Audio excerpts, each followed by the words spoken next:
Hi అండి, అందరికీ welcome to Kannayya మాటలు ఛానల్. సో ఇవాళ మంచి సూపర్ రెసిపీ చెప్పేస్తున్నాను, చూసేయండి. సో ఇవాళ మనం చికెన్ పచ్చడి చేసుకుందాం. సో మీరు చేసుకునే రొటీన్ స్టైల్లో కాకుండా ఇలా ఒకసారి ట్రై చేసి చూడండి, చాలా బాగుంటుంది. సో ఇదొక 1.5 kg చికెన్ అనమాట. దాన్ని నీట్గా శుభ్రం చేసుకొని దానిపైన పసుపు ఒక్కటి చల్లేసుకొని అండ్ తర్వాత తగినంత ఉప్పు కూడా దాంట్లో యాడ్ చేసేసుకుందాము. యాడ్ చేసుకున్న తర్వాత అందులోకి ధనియాల పౌడర్ వేసుకుందాము. దాని తర్వాత గరం మసాలా ఒక 1 స్పూన్ వేసుకుందాము. సో ఈ మసాలా అంతా కూడా మన పీసెస్కి పట్టేదాకా మ్యారినేట్ చేసుకోవాలి. ఒక 10 minutes అయినా వాటిని బాగా మ్యారినేట్ చేసుకుంటే ముక్కలన్నిటికీ మొత్తం వెళ్తుంది కాబట్టి బాగుంటుంది అన్నమాట టేస్ట్. కొంతమంది బోన్స్ కూడా యూజ్ చేసుకుంటారు. సో చికెన్ పచ్చడి అనేది ఓన్లీ బోన్లెస్ అని కాదు, బోన్స్ కూడా వేసుకోవచ్చు, ఏం కాదు. ఎవరి టేస్ట్ ఎవరికి ఎలా నచ్చితే అలా వేస్తూ ఉంటారు.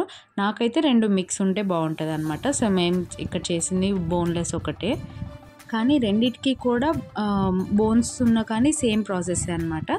సో మ్యారినేట్ చేసుకున్న తర్వాత మినిమం ఒక 10 minutes నుంచి 30 minutes దాకా ఎంతసేపు అన్నా పెట్టుకొని తర్వాత ఆయిల్లో మంచిగా ఇట్లా ఫ్రై చేసేసుకోవడమే అనమాట. మంచి గోల్డెన్ కలర్ అండ్ కొంచెం క్రిస్పీగా తగులుతుంది కదా, ఆ టైంలో బయటకు తీయాలి. ఎక్కువ క్రిస్పీనెస్ తగిలితే ఏంటంటే మరీ మనం పికిల్ చేసుకున్న తర్వాత చాలా గట్టిగా అయిపోతుంది అనమాట. సో కొంచెం క్రిస్పీగా అయ్యి మరీ గట్టికి పంటికి నవ్వలకుండా వచ్చేంత వరకు కాకుండా మీడియం క్రిస్పీనెస్ ఉంటే చాలన్నమాట. సో లాస్ట్లో పీస్ ఎలా ఏ టైంలో తీయాలో కూడా చూపిస్తాను, చూసేయండి.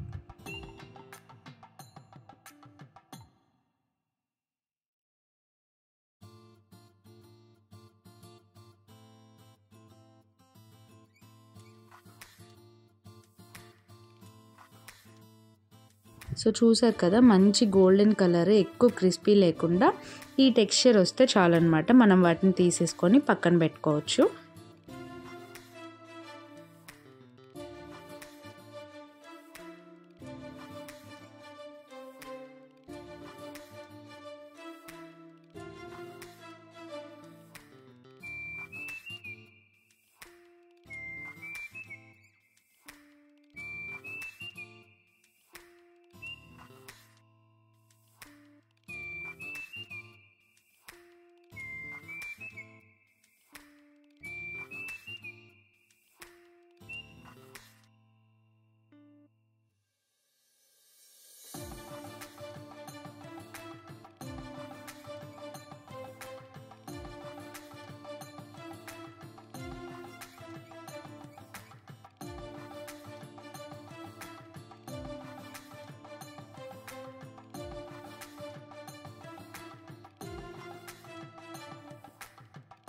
ఇప్పుడు ఇందులోకి కావాల్సిన ఆయిల్లోకి ప్రిపరేషన్స్ చేసుకుందాము. సో ఫస్ట్ అయితే చెప్పాను కదా రొటీన్గా కాకుండా ఇలా చేయండి అని. సో ఫస్ట్ అయితే ఒక 1 స్పూన్ మెంతులు వేసేసుకొని అండ్ ఇంకొక 2 స్పూన్స్ ఆవాలు వేసేసుకుందాము. వాటి తర్వాత చెక్క, లవంగం, యాలకులు. లవంగాలు ఒక 4, చెక్క ఒక 10 అండ్ యాలకులు కూడా ఒక 10 వరకు వేసేసుకొని ఇట్లా నీట్గా మంచి గోల్డెన్ కలర్ వచ్చేదాకా ఫ్రై చేసేసుకుందాము. ఇందులోనే ధనియాలు కూడా ఒక 1 స్పూన్ యాడ్ చేసేసుకొని నీట్గా ఇవన్నీ మంచిగా కలర్ టర్న్ అయ్యేదాకా మనం వేపుకోవచ్చు అనమాట. ఇప్పుడు ఆయిల్ మంచిగా హీట్ చేసుకొని అందులో ఒక 2 టేబుల్ స్పూన్స్ అల్లం వెల్లుల్లి పేస్ట్ వేసేసుకుందాము. సో చక్కగా పచ్చివాసన పోయేంత వరకు మనం అల్లం వెల్లుల్లి పేస్ట్ని అట్లాగా నేను చూపిస్తున్నా కదా వీడియోలో అలా వేపుకోవాలి. దాని తర్వాత ఎండు కొబ్బరి పొడి ఒక 2 టేబుల్ స్పూన్సే నేను ఇందులో యాడ్ చేసుకున్నాను. అండ్ ముందు మనం చేసుకున్న చెక్క, లవంగం అండ్ ఆవాలు, మెంతులు ఆ పేస్ట్ ఉంది కదా, అదంతా పౌడర్ లాగా చేసేసుకొని ఇట్లాగా ఆయిల్లో కలిపేసుకోవచ్చు అనమాట. అండ్ ముందు మనం చికెన్ వేపి పక్కన పెట్టుకున్నాం కదా, అందులో కారం అండ్ ఉప్పు యాడ్ చేసుకుందాము. కారం మీకు తగినంత అండ్ ఉప్పు కూడా, మీరు కారం ఎక్కువ తిన్నా ఉప్పు ఎక్కువ తినాలనుకున్నా మీరు ఇక్కడ అడ్జస్ట్ చేసుకోవచ్చు అనమాట. ఫస్ట్లోనే కాకుండా ఆల్రెడీ ఫస్ట్ వేసాం కదా, ఇప్పుడు వేస్తుంది ఎందుకంటే ఆయిల్ అంతా వేసిన తర్వాత మళ్ళీ టేస్ట్ అంతా మారిపోతుంది కాబట్టి వీటికి కూడా సరిపడా మనం ఇప్పుడే యాడ్ చేస్తామన్నమాట. సో ఇప్పుడు ఉప్పు కారము అంతా కలిసిన తర్వాత మనం ఆయిల్లో మిక్స్ చేసిన మిశ్రమం అంతా కూడా ఈ చికెన్ మీద చిన్నగా అన్నీ కలుపుకుంటూ వేసుకోవాలన్నమాట.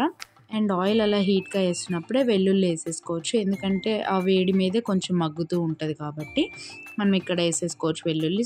సపరేట్గా దాన్ని వేపుకోక్కర్లేదు. ఆయిల్ వేసుకుంటూ చక్కగా ఇలా కలుపుకుంటే ముక్కలన్నిటికీ బాగా మసాలా అంతా పడుతుంది. టేస్ట్ మాత్రం చాలా బాగుంటుంది అనమాట.